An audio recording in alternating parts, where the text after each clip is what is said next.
계속해서 이제 큰 비가 내리고 또 앞으로는 덥고 습한 날씨가 계속될 터인데 아마 우리 성도님들도 벌써 휴가 가신 분들이 여러 분 계신 것 같습니다.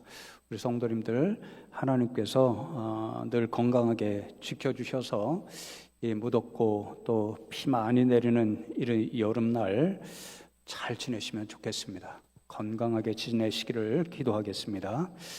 제가 공부하면서 저분처럼 공부해야 되겠다 이렇게 지표로 삼았던 대학과 대학원 시절에 만난 은사 교수님 한 분이 계셨습니다. 제가 보기에 그분이 학자, 공부하는 사람이 어떠한 삶을 살아야 하는지 그것을 모범적으로 보여주셔서 제가 그렇게 생각했는데요. 학자의 기본은 공부하고 연구하는 일입니다. 그분이 꼭 계속해서 쉬지 않고 공부하고 연구하고 그렇게 새롭게 연구한 것을 또 제자들에게 알려주시고 그런 모범을 보여주셨습니다. 심지어 은퇴 직전에 1년 이제 안식년을 얻었는데 그 연세쯤 되면 진짜 안식하실 만도 하잖아요. 그런데 이 교수님이 안식년을 얻어서 본래는 서양 철학을 공부하셨던 분인데 우리나라 사상을 더 잘 알기 위해서는 그 원류인 동양 철학, 중국 철학을 좀 공부해야 된다 이런 생각에서 그 나이에 한자를 새롭게 공부하시고 중국으로 유학을 가셨습니다. 1년 동안 중국 유학 공부를 하신 후에 이제 돌아와서 전혀 새로운 분야, 자신은 서양 철학을 공부했는데 그때부터는 동양 철학, 한국 철학을 공부했어서 그래서 연구 활동을 하시고 또 논문도 내시고 책도 내시고 저희들에게 가르쳐 주시기도 하고 끊임없이 학자가 해야 할 길이 공부와 연구고 새로운 것을 제자들에게 알려줘야 한다는 그 사명을 알려주셔서 제가 그분을 공부의 모범으로 삼았던 기억이 있습니다. 근데 이분이 한 가지 독특한 점이 아직도 기억나는 그런 점이 있습니다. 이제 수업을 듣게 되면 성적을 주기 위해서 중간시험, 기말시험을 보게 되잖아요. 제 경험상 또 기억상으로는 대부분의 교수님들이 시험 출제를 하게 되면 그 문제에 대한 답을 가능한 한 답안지에 많이 적어야 됩니다. 그래야 이 친구가 공부를 좀 했구나, 그래서 아는 것이 좀 있구나 그렇게 판단하셔서 대부분의 교수님들이 많이 쓰면 그래서 어떤 분은요 이 선풍기 앞에다가 이 답안지를 날려서 앞에 떨어지는 것은 공부를 많이 해서 많이 썼으니까 무거우니까 점수를 많이 주고 멀리 날아가는 것은 공부를 안 해서 적게 썼으니까 성적을 잘 안 주고 뭐 이런 농담까지 하시고는 했거든요. 대부분의 교수님이 그랬습니다. 그런데 이분은 답안지는 무조건 짧게 써야 됩니다. 심지어 전설로 한 문제당 3줄을 넘어가면 A를 받을 수 없다 이렇게 전설이 내려왔고 제가 시험 삼아 6줄을 적으니까 B를 주시고 3줄, 4줄을 적으니까 A를 주시더라고요. 근데 그분의 지론이 있습니다. 나중에 수업 시간에 왜 그렇게 하시는지 이제 제자들이 여쭈었죠. 그랬더니 하시는 말씀이 무엇인가를 진짜 아는 사람은 예를 들면 300페이지, 500페이지, 1000페이지 되는 책을 읽어도 그 책을 정확하게 읽고 내용을 잘 아는 사람은 한두 마디, 한두 줄로 핵심을 요약할 수 있다. 그게 진짜 아는 것이다. 그렇게 말씀하시더라고요. 왜 제가 이런 말씀을 드리냐면요. 웨스트민스터 소요리 문답을 지금 이번 달에 나누고 있잖아요. 그 30쪽에 해당되는 몇 가지 문답을 나누고 있는데 오늘 특별히 3문답을 이렇게 주중에 연구하면서 이 교수님의 말씀이 계속해서 떠올랐습니다. 웨스트민스터 소요리 문답이 이제 한 6년 동안 1643년으로부터 49년까지 이제 장로교의 영향을 받은 웨스트민스터 총회에서 151명의 대표를 정합니다. 그리고 목사님하고 신학자가 121명, 상원의원이 10명, 하원의원이 20명, 151명이 1163회 만나고 회의를 해서 만들어낸 장로교의 핵심 교리, 요리문답이 대요리문답과 소요리문답입니다. 대요리문답은 목회자와 신학자를 위한 것이고, 소요리문답은 평신도 교리교육을 위한 그러한 모든 성경을 기초로 해서 성경의 핵심적인 내용들을 담고 있는 그런 문답서입니다. 특히 오늘 제3문답은 우리에게 무엇을 가르쳐 주냐면요, 이 151명의 대표가 모여서 성경의 모든 말씀을 요약하면서 소요리 문답을 만들었는데, 그 성경 66권, 여기에 있는 하나님의 말씀 전체를 한두 마디로 요약하면 그 핵심 내용이 무엇일까? 그것입니다. 그래서 계속해서 그 교수님의 이야기가 떠올랐고, 이 151명의 대표자가 정말 성경을 진짜로 잘하는 분들이었다, 그런 결론을 내리게 된 거죠. 제가 지난 시간에 소유리 문답이 꼬리에 꼬리를 무는 형식으로 구성되어 있다, 그렇게 말씀드렸죠. 첫 번째가 인생은 무엇을 목적으로 살아가야 되는가, 우리 인생이 알아야 할, 그리고 추구해야 할 제일 되는 목적이 무엇인가, 그것을 묻고, 인생의 제일 되는 목적은 하나님을 영화롭게 하고 그분만 즐기는 것입니다, 이렇게 답합니다.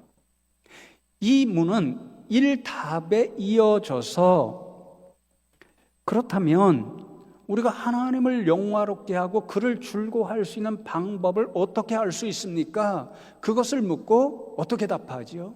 우리는 하나님의 감동으로 된 신구약 성경, 하나님의 말씀을 통해서 하나님을 영화롭게 하고 그분을 즐거워하며 사는 방법을 알 수 있습니다, 이렇게 대답합니다. 산문은 이 답에 이어져서 하나님의 말씀인 그 성경의 핵심 내용이 무엇인가를 묻고 우리에게 가르쳐 줍니다. 그래서 이렇게 묻죠. 성경이 주로 가르치는 것이 무엇입니까? 이렇게 묻습니다. 우리에게 하나님을 영화롭게 하고 하나님을 즐거워하며 살아가는 방법을 알려주는 성경의 핵심 내용을 제가 말씀드린 그 교수님처럼 한두 마디로 혹은 한두 줄로 요약하면 어떻게 될까요? 이런 질문입니다. 다 오늘 잊어버리라도 성경 66권의 핵심 내용은 이 두 가지다, 이것만 기억하시면 좋겠습니다. 이렇게 답하죠. 성경은 주로 사람이 하나님에 대하여 무엇을 믿어야 하며 하나님이 사람에게 요구하는 의무가 무엇인가 하는 것을 가르칩니다. 그러니까 성경 66권, 너무도 많은 하나님의 말씀이 기록되어 있는데 그 모든 말씀을 요약하면, 첫째는 하나님에 대하여 우리가 무엇을 믿어야 될까, 믿음에 관한 것, 그것이 기록되어 있고, 두 번째는 하나님이 우리 인생에게 어떻게 살라고 요구하시는가, 하나님이 원하시는 삶이 무엇인가, 삶에 관한 내용이 적혀 있다는 것. 믿음과 삶, 그것이 성경 66권의 핵심 내용입니다. 그래서 오늘은 이 두 가지를 여러분과 간단하게 나누고 이 말씀에 의지하여 함께 기도하면 좋겠습니다. 첫 번째로, 성경은 사람이 하나님에 대하여 무엇을 믿어야 하는지를 가르칩니다. 여러분, 성경 말씀에 보면 핵심이 믿음입니다. 하나님을 믿고 예수님을 믿고 성령님을 믿는 게 제일입니다. 믿음에 관한 말씀들이 수없이 기록되어 있는데 그 믿음에 관한 핵심 내용, 그것을 담고 있는 것이 히브리서 11장 믿음장이잖아요. 그리고 믿음의 모범을 따라 살아간 선조들의 이야기가 간단하게 적혀 있잖아요. 그 모든 믿음의 핵심을 요약하는 것이 6절입니다. 오늘 본문 말씀 다시 한번 제가 봉독해 드립니다.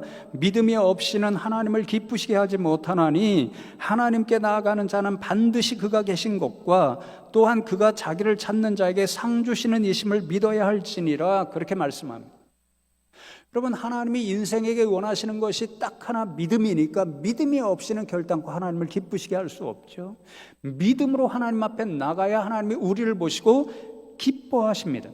그런데 우리가 하나님을 기쁘시게 하는 믿음, 그것이 무엇인가, 그 핵심을 두 가지로 요약하죠. 하나는 무엇입니까?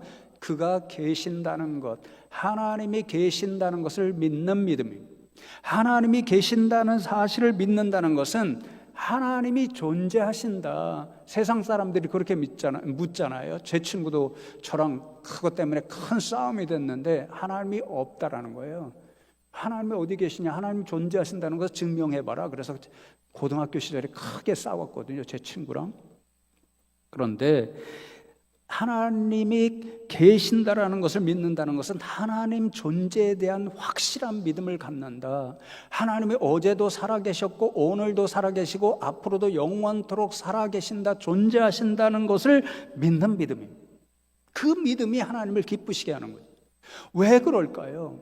그것이 바로 우상과 하나님 사이의 결정적인 차이고, 그래서 우상 숭배하지 말고 하나님을 믿어야 하는 결정적인 이유가 되기 때문에 그렇습니다.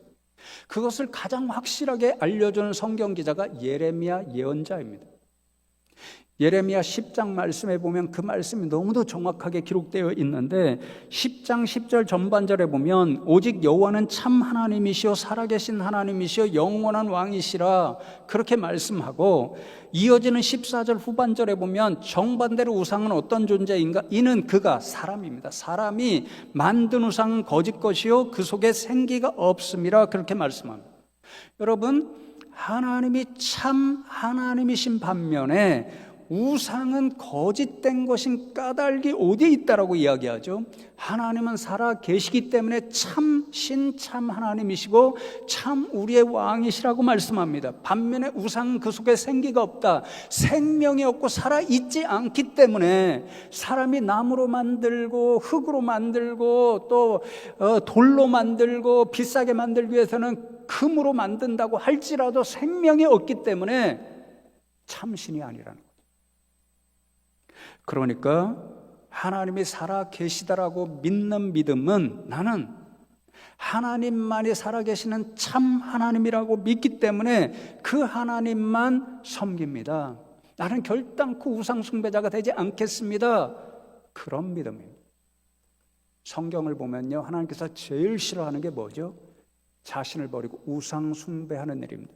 첫 번째 계명, 두 번째 계명이 바로 그것을 말씀하잖아요. 그 하나님을 믿는다, 살아계심을 믿는다는 것은 나는 하나님만 참 하나님이므로 그분만 섬기고 예배해야지, 우상은 결단코 숭배하지 않겠습니다, 우상 숭배자로 살지 않겠습니다, 그런 믿음의 고백이니까 하나님께서 보시고 기뻐하시는 거예요. 두 번째는 그가, 하나님이 자기를 찾는 자에게 상 주신다는 것을 믿는 믿음입니다. 여기에서 찾는다라는 말씀이 핵심입니다. 저는요, 때때로 제가 목사로서 참 좀 죄송한데요, 말씀 연구를 더 깊이 하고 많이 해야 되는데, 표면적으로 찾는다 그러니까 하나님을 찾을 때 우리가 기도의 방법을 이용하잖아요. 뭔가 간절한 기도 제목이 있으면 하나님을 찾아서 그냥 막 부르짖어 기도하잖아요. 그러니까 이 말씀이 찾는다 그러니까 하나님께 기도한다 이렇게 생각했고, 상 주신다 이 말은 당연히 상 주신다는 것은 기도 응답해 주신다 이 뜻으로 새겼습니다. 근데 이번에 말씀을 좀 더 깊이 연구해 보니까요, 뭐 저처럼 생각하는 분들도 있지만 보다 전문적인 연구를 보니까 그게 아닙니다. 이 핵심이, 찾는다는 말의 의미를 이해할 수 있는 핵심이 뭐냐면요, 상 주신다는 것입니다. 상 주신다는 원어의 의미가 뭐냐면요, 보상해 주신다 이것입니다. 그래서 하나님을 어떻게 표현했냐면, 영어로 성경으로 보니까 리워더, 보상해 주시는 분, 보상자라고 해석했더라고요. 여러분, 여러분의 삶의 경험에서 여러분이 어떤 때 보상을 받나요? 네, 더운데 지쳤는데 묻지 말아요. 귀찮습니다. 그건가요? 보험 다 드시잖아요. 건강보험 들고 자동차 보험 들고 그러시잖아요. 우리 교회도 보험 하시는 성도님도 있잖아요. 보험을 왜 듭니까? 이거 뭔가 건강을 해쳐서 손해가 생기면 보상을 받기 위해서. 자동차 보험도 역시 손해가 생기면 보상을 받습니다. 그러니까 여러분, 여기 찾는다는 게 하나님이 보상해 주신다. 근데 기도하는 게 손해가 아니잖아요. 그러니까 기도하는 일을 통해서 하나님이 기도 응답해 주신다. 그것이 상 주신다는 뜻이 아니라는 것입니다.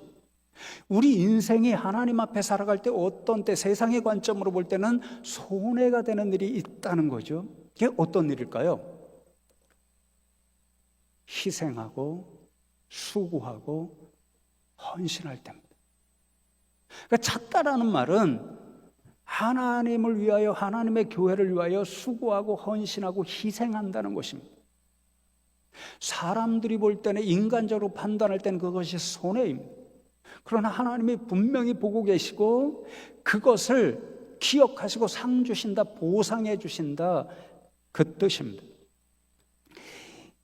이러한 믿음을 가지고 대표적으로 살아간 분이 히브리서 11장에 기록되어 있습니다. 모세입니다.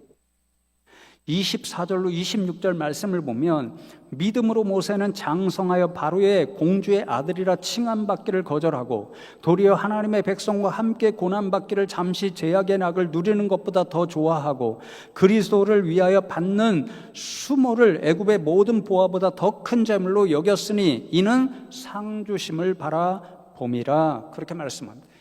이 히브리서 11장 6절에 자기를 찾는 이에게 상 주시는 분임을 믿어야 할지니라, 이것을 자세하게 풀이한 말씀이 이 말씀이고, 그렇게 살아간 대표자가 모세입니다.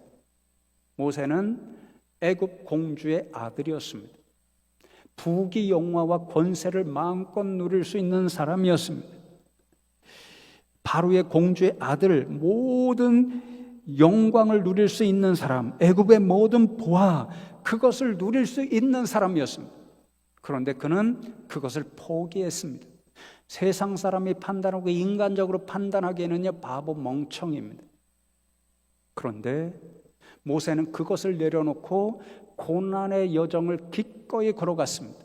하나님이 맡겨주신 사명, 애굽의 바로 왕을 만나고 위협받고 이스라엘 백성들을 애굽에서 건져내고 광야로 이끌어 나갈 때에 수없이 이스라엘 백성들에게 원망받고 불평받고 40년 동안 광야를 헤매어 살고, 그리고는 억울하게 자신의 백성 이스라엘 백성들 때문에 하나님 약속하신 가나안 복지에는 들어가지 못하는 그 고난의 여정을 기꺼이 걸어갔습니다.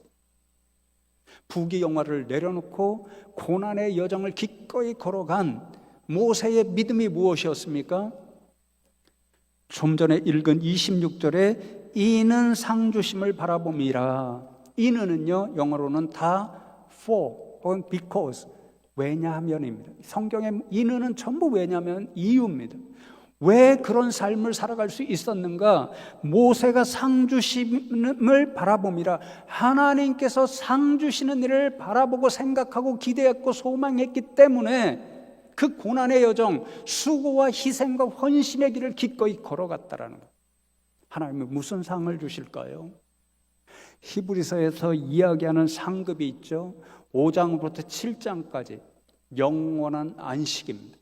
하나님 나라에서 하나님께서 주실 영원한 안식, 영원한 생명, 생명의 면류관, 모세는 그것을 바라보고 기꺼이 고난의 길을, 수고와 헌신의 길을 걸어갔다는 거예요. 그 사실을 믿는 믿음이 하나님을 기쁘시게 한다는 것입니다. 예전에 믿지 않는 친구 하나가 제가 목사가 된다고 하니까 깜짝 놀라서 저에게 자기는 교회 다니는 사람들을 이해할 수 없다, 그렇게 이야기하더라고요. 아니, 왜 이해를 못하냐 그랬더니 그 친구 하는 말이 교회 다니는 게 얼마나 손해냐 그러는 거예요. 예를 들면 시간이 얼마나 손해냐, 교회 가는 시간 다 안 다니면 시간이 얼마나 많냐. 그러면 그 시간 갖고 네가 좋아하는 일도 할 수 있고, 게임을 좋아하면 게임 좋아하고, 요즘 캠핑 좋아하시니까 캠핑도 갈 수 있고, 여행도 많이 다니는 시대니까 여행도 많이 갈 수 있고, 얼마나 좋냐. 그렇게 안 하니까 손해지 그럽니다. 또 교회 가면 헌금하라고 그러지, 헌금하는 게 얼마나 손해냐. 헌금만 하면 네가 좋아하는 거 살 수 있고 네가 하고 싶은 것도 할 수 있는데 그러니까 손해지. 손해보는 삶을 살아가는 게 교회 다니는 건데, 그러니까 자기는 이해할 수 없다라는 거예요. 믿지 않는 사람은 이해 못합니다. 모세가 왜 부귀영화를 다 내려놓고 고난의 여정의 길을 갔는지 이해 못합니다. 세상의 사람들이 보기에는 다 손해이기 때문에 그 왜 손해를 감당하며 그 일을 하는지, 교회를 다니는지, 왜 수고하고 헌신하는지 이해를 못하는 거죠. 그러나 여러분, 오늘 성경은 분명히 이야기합니다. 하나님은 분명히 약속하십니다. 하나님은 지금도 우리의 희생과 수고와 헌신, 하나님과 교회와 성도님들 위해서 수고하는 것 다 보고 계십니다. 그리고 반드시 상급으로 보상해 주십니다. 하나님 나라를 주시고 생명의 면류관을 주시고 영생의 선물을 주십니다. 그러니 여러분, 하나님을 위하여, 교회를 위하여, 성도를 위하여 수고하고 헌신하고 희생하는 것, 세상 사람들이 생각하는 것처럼 결단코 손해보는 길이 아닙니다. 하나님이 준비하신 가장 놀라운 복들을 누리는 그런 상급을 받는 축복의 통로인 줄로 믿습니다. 그 믿음이 하나님을 기쁘시게 해드리는 것. 두 번째로, 성경은 하나님이 사람에게 요구하시는 의무가 무엇인가를 가르쳐 줍니다. 우리가 얼마 전에 소요리 문답 제39문답을 통해서 이거 배웠지요. 함께 나누었지요. 3문답, 이어지는 4문답으로부터 38문답까지 우리가 하나님에 대하여 무엇을 믿을까를 가르쳐 줍니다.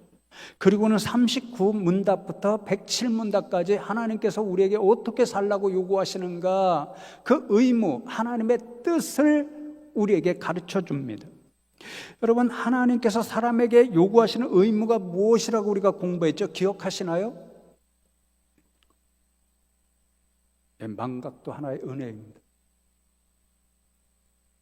하나님께서 요구하시는 유일한 의무는 하나님께서 계시하신 뜻, 나타내신 뜻에 복종하는 것이라고 가르쳐 줍니다.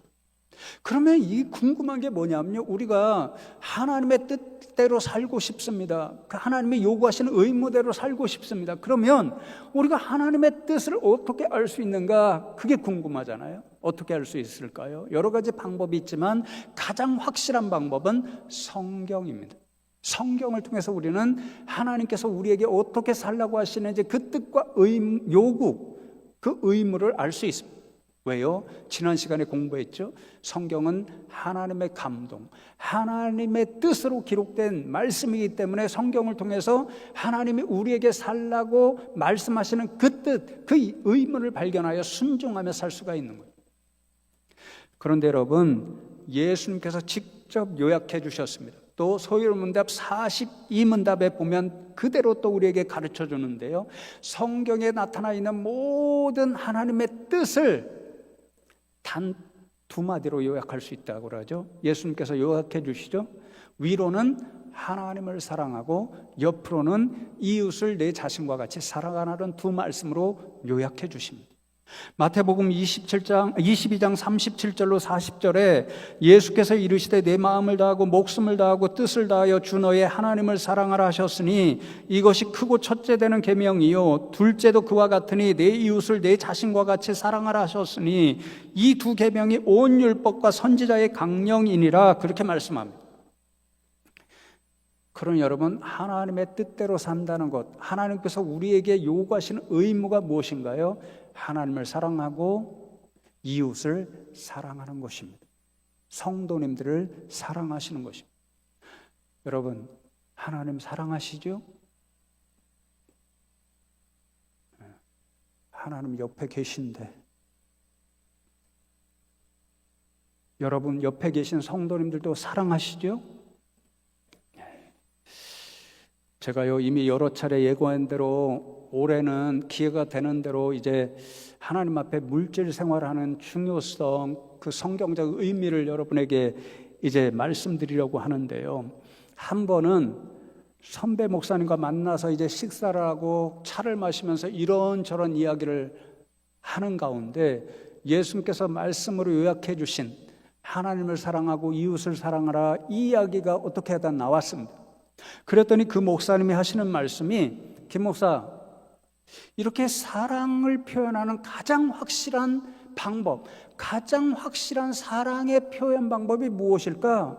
그렇게 묻습니다.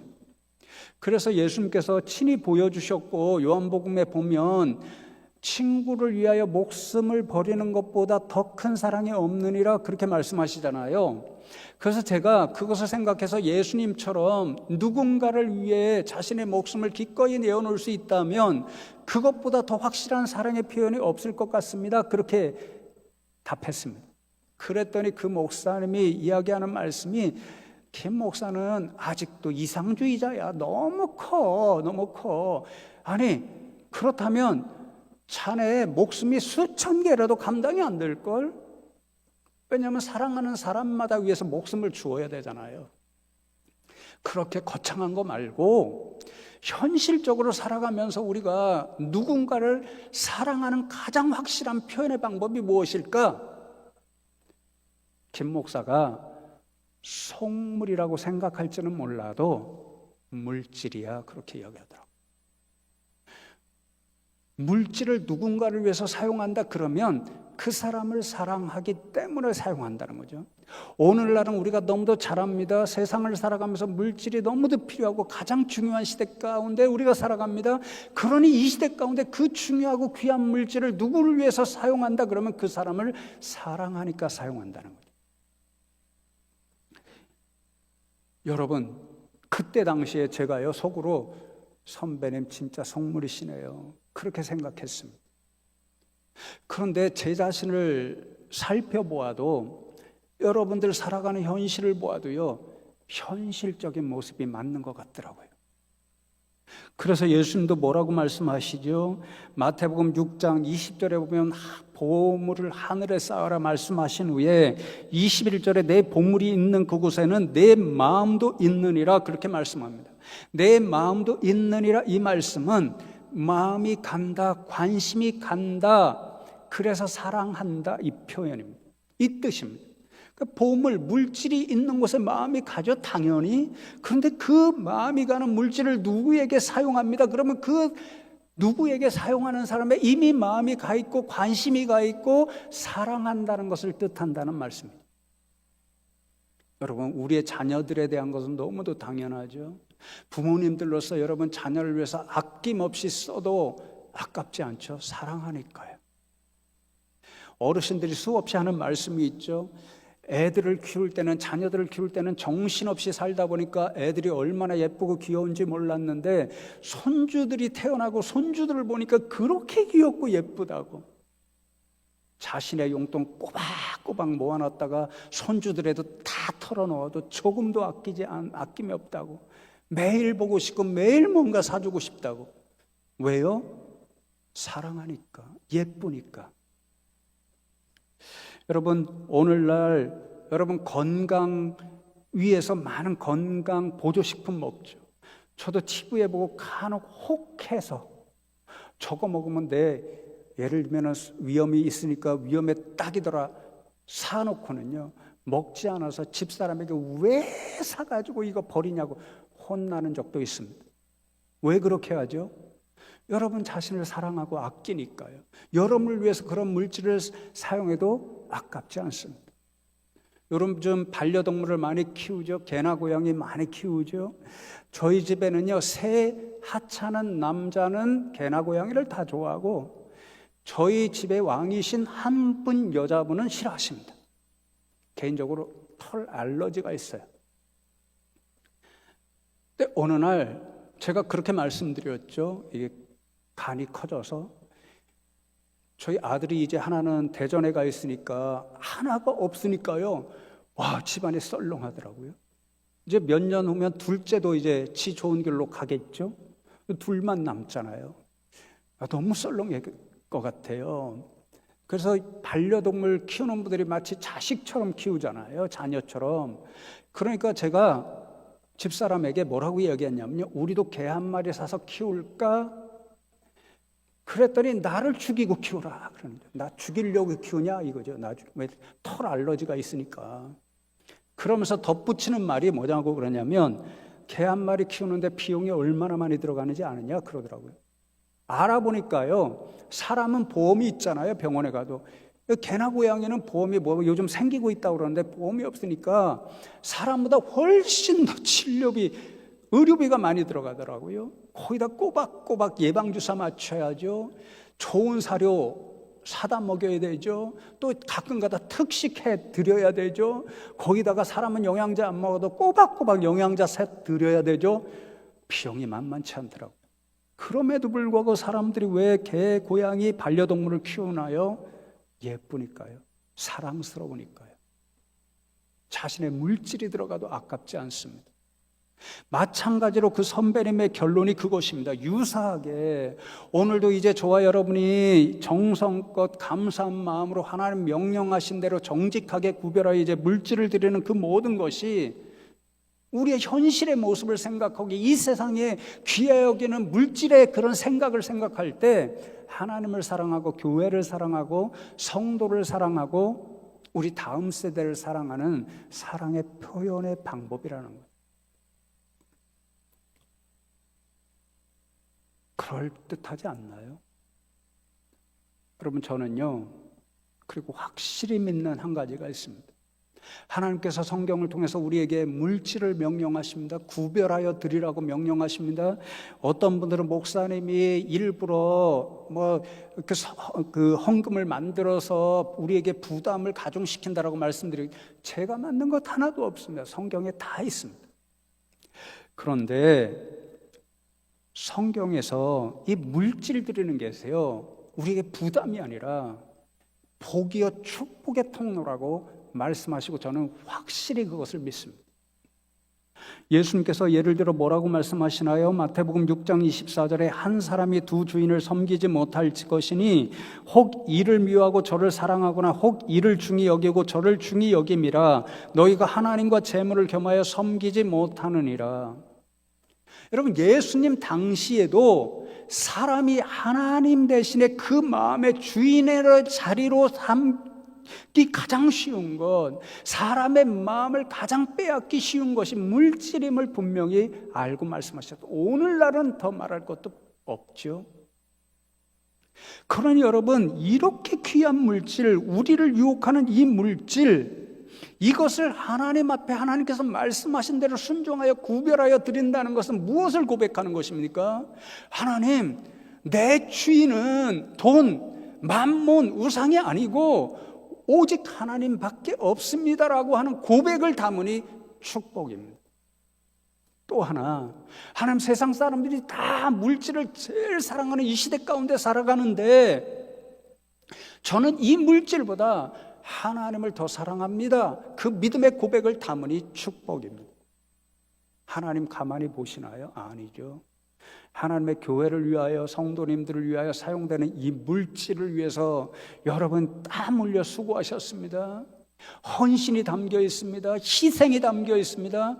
하나님은 그것을 보시고 보상해 주시는 분입니다. 천국에서 지금도 여러분을 위해서 생명의 면류관 상급을 준비하고 계십니다. 그러니 축복입니다. 황당한가요? 저는 확실히 축복이라고 믿습니다. 성경의 교훈입니다. 그러니 여러분, 오늘 말씀의 결론은 성경의 모든 말씀은 하나님께서 우리에게 복 주시기 위해 주신 축복의 말씀이라는 거예요. 축복의 말씀. 첫 번째로는 성경은 하나님의 살아계심을 믿고 그분에게 헌신하고 수고하고 희생하면 하나님께서 상을 주신다는 사실을 분명히 믿게 하고 그 믿음으로 하나님을 기쁘시게 하니까 성경 말씀은 우리에게 축복의 말씀입니다. 두 번째로 성경은 우리가 하나님의 뜻대로 살아가면 하나님께서 그것을 보고 기뻐하시는데 성경 모든 말씀, 특별히 두 계명, 하나님을 사랑하고 이웃을 사랑하는 그 말씀대로 살아가게 하니까, 하나님의 뜻대로 살아가게 하니까 성경 말씀 우리를 위한 축복의 말씀입니다. 그러니 이 사실을 기억하고 저와 여러분 축복의 말씀대로 믿고 살아서 하나님 보시기에 하나님의 사람, 축복의 사람으로 다 살아가는 분들 다 되시기를 주님의 이름으로 축복합니다. 오늘 말씀 기억하면서 두 가지 기도 제목을 놓고 믿음을 결단하며 잠시 기도하면 좋겠습니다. 첫 번째로는 하나님, 오늘 믿음으로만 하나님을 기쁘시게 해드릴 수 있다라고 말씀하셨는데, 오늘 주신 말씀처럼 하나님 살아계심으로 하나님만 믿고 절대 우상 숭배자 되지 않고 하나님의 교회를 위해, 하나님을 위해 헌신하고 수고하는 길을 걷는 믿음의 사람 되겠습니다. 그렇게 결단하며 기도하기를 원하고요, 하나님 말씀하시는 대로, 요구하시는 대로, 말씀대로 특별히 하나님만 사랑하고 이웃과 형제와 자매, 성도님들을 사랑하는 사랑의 사람으로 살겠습니다. 그 믿음을 결단하며 하나님 앞에 잠시 기도하겠습니다. 하나님 감사합니다. 오늘도 저희들을 불러주시고 오늘 말씀을 통해서 우리가 하나님의 말씀에 따라서 어떻게 믿고 어떻게 살아가야 하는지 교훈하여 주심에 감사함을 드립니다. 하나님, 오늘 말씀처럼 우리가 믿음이 없이는 하나님을 기쁘시게 해드릴 수 없는데, 하나님 앞에 나아갈 때마다, 우리가 하나님 앞에 설 때마다 오로지 하나님만 믿는 믿음, 결단코 다른 우상은 믿지 않고 오로지 하나님만 섬기는 사람이 되겠다는 그 믿음으로 하나님을 기쁘시게 해드리고, 하나님을 위하여, 하나님의 교회와 성도를 위하여 수고하고 헌신하고 희생하는 길을 기쁨으로 가겠습니다. 그 믿음으로 하나님의 상급을 받고 하나님을 기쁘시게 해드릴 수 있는 저희 모두 되게 하여 주시옵소서. 하나님, 그렇습니다. 하나님께서는 우리를 통하여 하나님의 뜻대로 살기를 원하십니다. 주신 말씀대로 하나님을 사랑하고 이웃과 형제와 자매와 성도님들을 사랑하며 살아갈 수 있는 말씀의 사람, 하나님의 사람 되게 하여 주시옵소서. 그리하여 하나님께서 주시는 상급을 풍성히 누릴 수 있는 복된 분들, 축복의 사람으로 오늘도 살아갈 수 있게 하여 주시옵소서. 감사드렸고 예수 그리스도의 이름으로 기도드리옵나이다. 아멘.